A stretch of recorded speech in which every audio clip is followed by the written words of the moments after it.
after opposing an Arab-driven United Nations General Assembly resolution that called for a humanitarian truce in Gaza. The United States sent its special envoy for Middle East humanitarian issues, David Satterfield, to Cairo.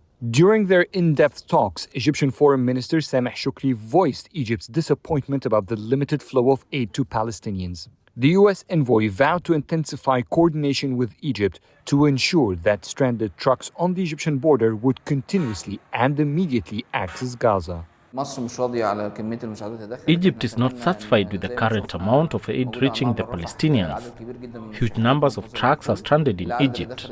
What entered Gaza so far is insufficient, which cannot help the current humanitarian crisis, which is becoming a catastrophe. Egypt hopes with international support, more diplomatic pressure on Israel could lead to that. And everyone knows how influential the United States is in that.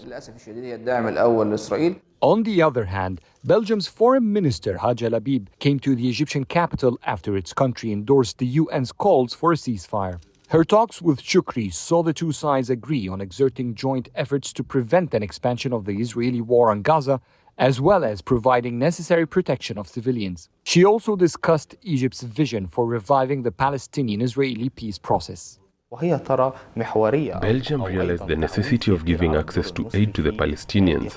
It is realizing that Egypt's role in that, as well as diffusing the tension, is essential. Egypt wants the only gateway into Gaza, and this is always an influence that empowers Egypt to mediate between the two sides.